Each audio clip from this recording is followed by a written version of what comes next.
अध्याय 7 संज्ञा नाउन। देखिए, पढ़िए और समझिए। गंगा भारत की पवित्र नदी है। यह हिमालय में स्थित गंगोत्री नामक हिमनद से निकलती है। इसका बहाव बहुत तेज है।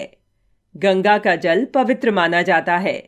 इसके जल में कभी कीटाणु उत्पन्न नहीं होते। गंगा जी की पवित्रता, शुद्धता और सुंदरता अकथनीय है। उपर्युक्त अनुच्छेद में रंगीन छपे शब्द किसी व्यक्ति, वस्तु, स्थान, भाव, दशा आदि के नाम का बोध करा रहे हैं। ये संज्ञा शब्द हैं। व्याकरण में नाम को ही संज्ञा कहते हैं। इस प्रकार हम कह सकते हैं, किसी प्राणी, वस्तु, स्थान या भाव के नाम का बोध कराने वाले शब्द संज्ञा कहलाते हैं। संज्ञा के भेद, काइंड्स ऑफ नाउन। संज्ञा के मुख्यतः 3 भेद होते हैं। 1 व्यक्तिवाचक संज्ञा, 2 जातिवाचक संज्ञा, 3 भाववाचक संज्ञा। 1 व्यक्तिवाचक संज्ञा। जो शब्द किसी विशेष स्थान, व्यक्ति या वस्तु का बोध कराते हैं उन्हें व्यक्तिवाचक संज्ञा कहते हैं। जैसे अमन को जलेबी बहुत पसंद है। ताजमहल एक सुंदर इमारत है। उपर्युक्त वाक्यों में अमन विशेष व्यक्ति का, जलेबी विशेष वस्तु का और ताजमहल विशेष स्थान का नाम है, इसलिए ये व्यक्तिवाचक संज्ञा है। 2 जातिवाचक संज्ञा। वे संज्ञा शब्द जो अपनी संपूर्ण जाति के लिए प्रयोग में लाए जाते हैं उन्हें जातिवाचक संज्ञा कहते हैं। जैसे हमारी अध्यापिका अच्छा पढ़ाती हैं। पौधे पर 2 फूल खिले हैं।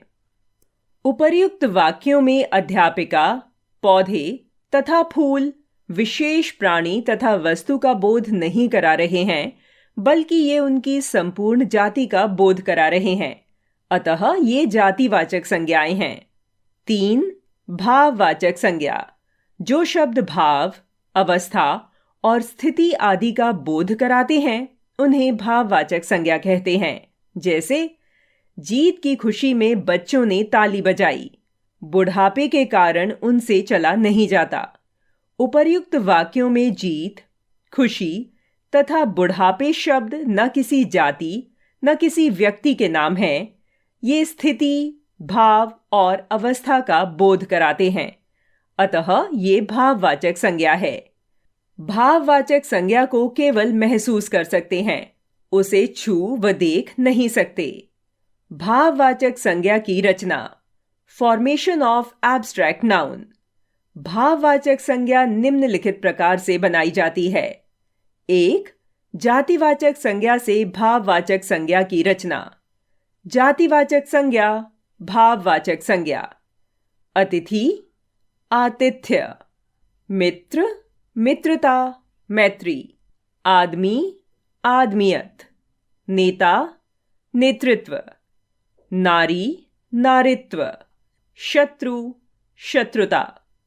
स्त्री, स्त्रीत्व। वत्स, वात्सल्य। किशोर, कैशोर्य। संस्कृति, संस्कार। ईश्वर, ऐश्वर्य। मानव, मानवता। लड़का, लड़कपन। शिशु, शैशव। गुरु, गुरुत्व। सज्जन, सज्जनता। पशु, पशुत्व। बंधु, बंधुत्व। सदस्य, सदस्यता। प्रभु, प्रभुता, प्रभुत्व। नेता, नेतृत्व। माता, मातृत्व। 2 विशेषण से भाववाचक संज्ञा की रचना। विशेषण, भाववाचक संज्ञा। अमीर, अमीरी। गरीब, गरीबी। अकेला, अकेलापन। काला, कालिमा अथवा कालापन। अच्छा, अच्छाई। आलसी, आलस्य। उचित, औचित्य। कठोर, कठोरता। अमर, अमरता, अमरत्व। कृत्रिम, कृत्रिमता। उपयोगी, उपयोगिता। गंभीर, गंभीरता। आवश्यक, आवश्यकता। कुशल, कुशलता। 3. सर्वनाम द्वारा भाववाचक संज्ञा की रचना। सर्वनाम भाववाचक संज्ञा। अपना, अपनत्व, अपनापन। स्व, स्वत्व। पराया, परायापन। मम, ममता, ममत्व। 4. क्रिया द्वारा भाववाचक संज्ञा की रचना। क्रिया, भाववाचक संज्ञा। काटना, कटाई। जलना, जलन। खोजना, खोज। चुनना, चुनाव। डरना, डर। टकराना, टकराव। चलना, चाल। जपना, जाप। घबराना, घबराहट। पढ़ना, पढ़ाई। जीना, जीवन। हारना, हार। गिनना, गिनती। सीना, सिलाई। हारना, हार। खोदना, खुदाई। बुलाना, बुलावा। लूटना, लूट। मिलना, मेल, मिलन। लिखना, लिखाई, लेख। मारना, मार। बदलना, बदलाव। बोना, बुवाई। नापना, नाप, नपाई। सींचना, सिंचाई। थकना, थकान, थकावट। 5. अव्ययों, अविकारी शब्दों से भाववाचक संज्ञा बनाना। अव्यय, भाववाचक संज्ञा। देर, देरी। तीव्र, तीव्रता। दूर, दूरी। नीचे, निचाई। समीप, समीपता। निकट, निकटता। तेज, तेजी। मना, मनाही। धिक, धिक्कार। शीघ्र, शीघ्रता। अंग्रेजी व्याकरण के प्रभाव से कुछ विद्वानों के अनुसार संज्ञा के 2 भेद और स्वीकार किए गए हैं। 1. द्रव्यवाचक संज्ञा। 2. समुदायवाचक संज्ञा। 1. द्रव्यवाचक संज्ञा। जिन संज्ञा शब्दों से धातु, पदार्थ, द्रव्य आदि का बोध होता है वे द्रव्यवाचक संज्ञा कहलाते हैं। जैसे दूध संपूर्ण आहार है। मुझे सोने के आभूषण खरीदने थे।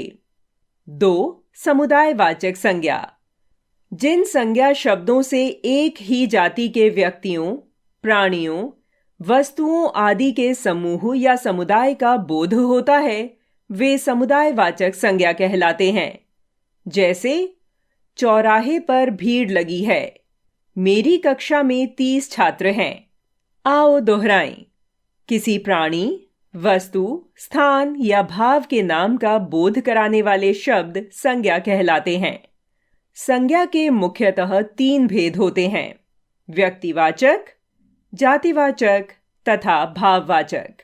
द्रव्यवाचक संज्ञा तथा समुदायवाचक संज्ञा संज्ञा के अन्य भेद हैं। भाववाचक संज्ञा को केवल महसूस कर सकते हैं, उसे छू व देख नहीं सकते हैं।